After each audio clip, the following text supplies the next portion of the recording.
Okay, let's get started. I made a really quick supply list for what I use to make my junk journals. So use these items or use what you have on hand. I love an Exacto knife or a carpet blade, or I don't know what else you might call it, but it looks something like this. A sharp utensil. Scissors, yeah, but probably not recommended for this step. You'll need like a giant paintbrush like this. Some of my favorite craft glue. It's called Beacon 3-in-1 Advanced Craft Glue. I use this on 99.9% of everything I do. Highly recommend. It's not cheap, but it works wonderful. Okay, so we got a pencil with an eraser, a metal ruler. I've had this one forever. It's my fave. It's also a great back scratcher. A bone folder. So I don't really have a bone folder, but what I do have is something that I got from, I had bought some window cling, some like plastic window clings, and along with them they sent me like a plastic, here it is, a plastic edge to get all the bubbles out, and then you're supposed to attach it with water, and this is like to squeegee it out. So this is what I use. It's plastic. You could use a credit card, an old credit card, or a bone folder. I don't see much of a difference. If you disagree, let me know in the comments. But this is what I use. Okay, so what do we have? Pencil, ruler, Exacto, bone folder, glue, paintbrush, cutting mat. Yeah, look at this cutting mat. I've used this quite a bit. My next video, I might have a new one because I might go buy one that's more presentable. Plus, I used alcohol or something too hard on it, and I'm losing my lines, which I kind of like those lines sometimes. So I might go buy a new one today. All right, so the Reader's Digest. So Reader's Digest are what I use for all of my covers anymore. I've made them with cereal boxes or, thick paper, thick cardboard. But what I found that works best for me is Reader's Digest. And they come in all kinds of sizes. This one is roughly 6 inches, see, 6 1/8 by 9 1/4. So I just say 6 by 9, roughly. So there's like ones like this with a dark cover. This one actually has a bookmark built in. This has a dark cover. This one's probably the same size, give or take. Yep. And then there's these I've been finding a lot, which I think I'm actually going to use this one just because I like a lighter book, a lighter colored book, I guess I should say. Sometimes I use these because I want a darker color behind my lace or whatever I'm putting on here. But this one, I think I'm going to use the lighter one.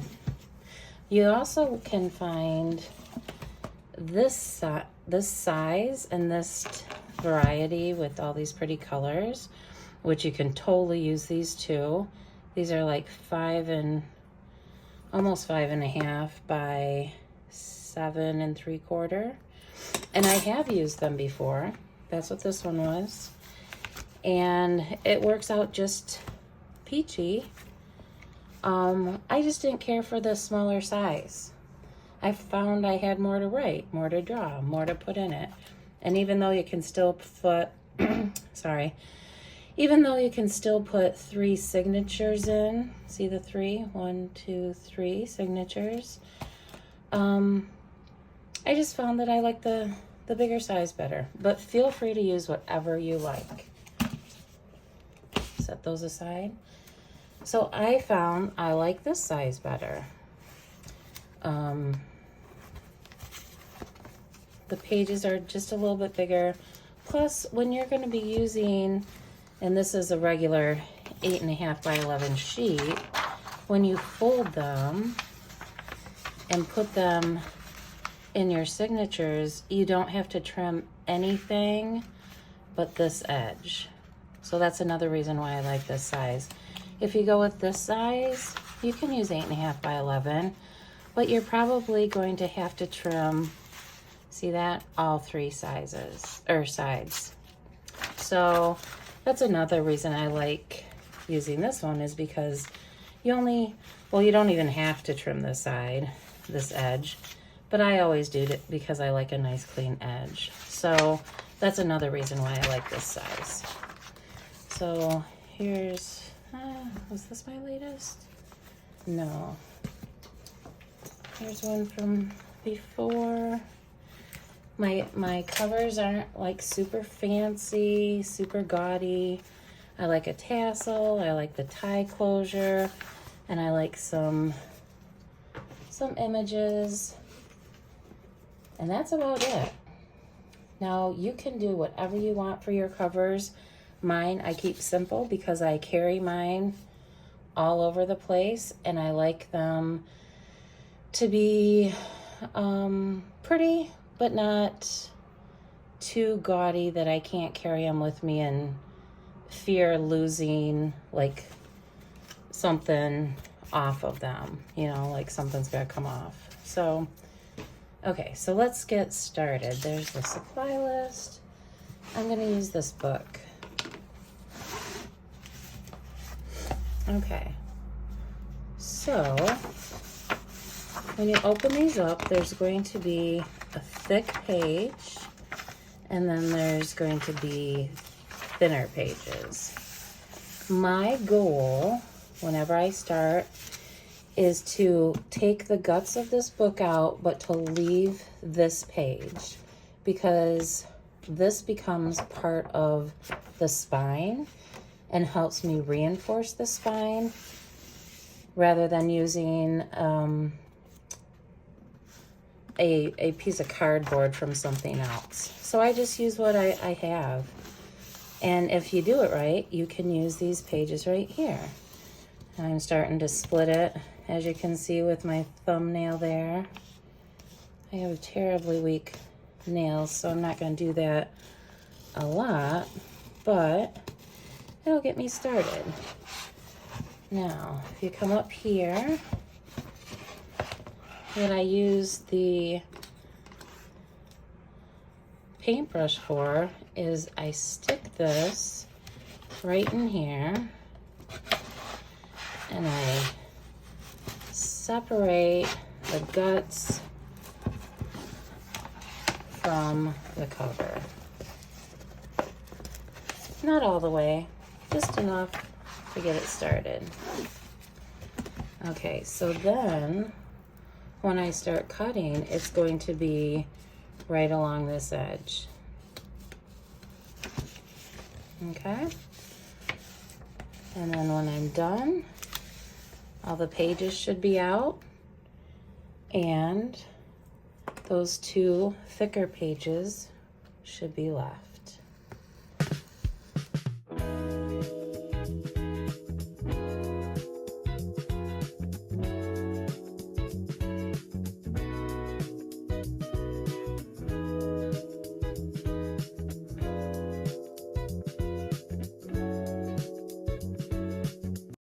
And there you have it.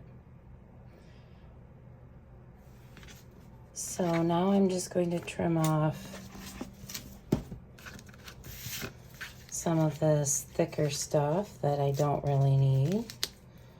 And you should be able to just do it pretty easily with your fingers.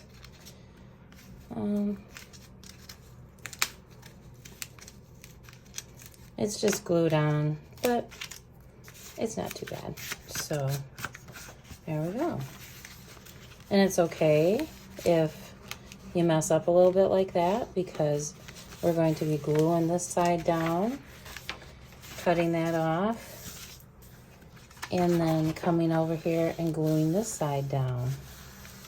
And we got a nice, we'll have a nice clean edge afterwards. Okay?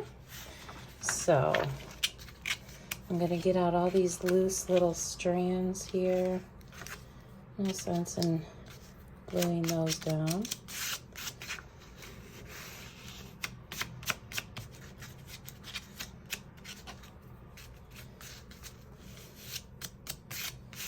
Okay, so now I'm gonna take my 3-in-1 glue and put a generous portion in the spine area. And then if you're a fan of, oh gosh, I forget her name. She calls this her finger tool.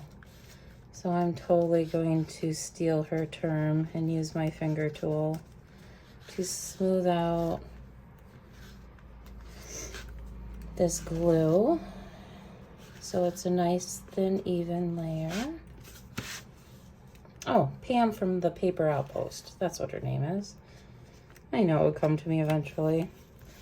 Okay, so then I'm going to fold this over and get it pretty tight, because you don't want it to be bubbling or anything like that. So we're gonna do that. And then this is where the bone folder comes in a little bit.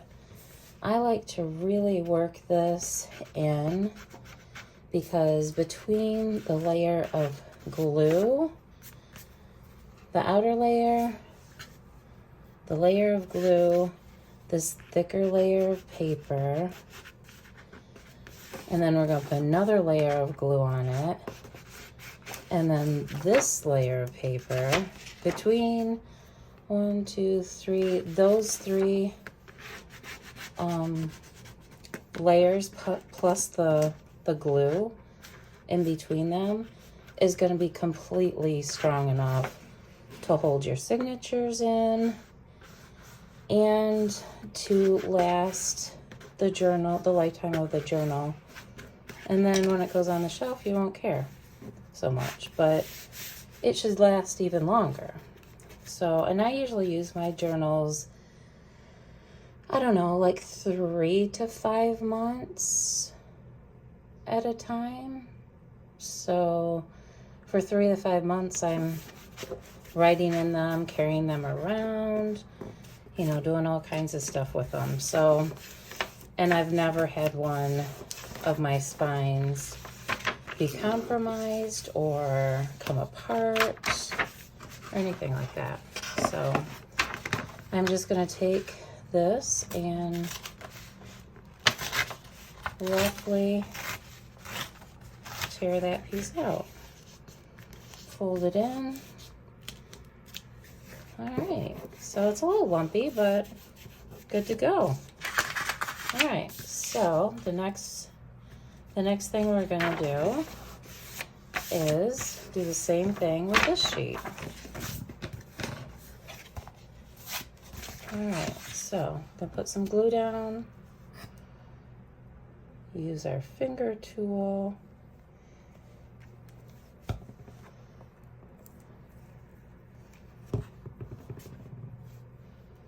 and don't be, you know, if you use too much, that's okay.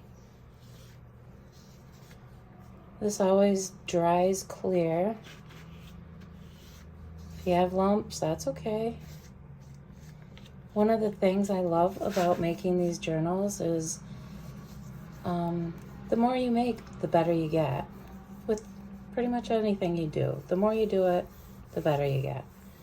So, if you're making a journal for the first time, don't be alarmed if you mess up or think you mess up. There's no mess ups in journals, in junk journals. It's just learning experience, happy accidents, those kinds of things. And since I don't make my journals normally, like I've given some of my journals, I've sold some of my journals, but normally I make my journals for me to use. The pressure's off. I don't have to make them look perfect. I just have to make them look perfect for me. So, you know, no pressure. Who wants to have pressure when you're making something? You just want to have fun. At least I do anyway. So then I am going to, sometimes I leave this flap on and I use it as a tuck spot, but I like to put lace here. So I'm not going to this time. Feel free to do whatever you would like to do. But there we go. I'm gonna rub off the excess glue here with my fingers. Another thing I love about this glue is if it's still kind of tacky and not completely dried, you can rub it right off. And then once it's dried, it's beautiful. Okay, so the last thing I do is I take my pencil and I kind of mark the front and the back on the top. That way I know this is the front and this is the back. Okay, now see when I closed it a little bit, how it bubbled right there? Can you see that? Perfectly fine. It'll do what it wants to do. You can go back over it, smooth it down more, do what you need to do.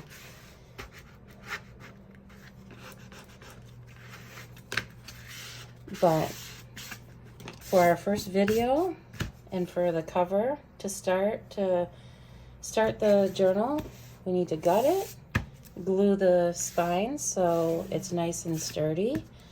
And then the next video will be finishing the cover. All right, I look forward to seeing you. Bye.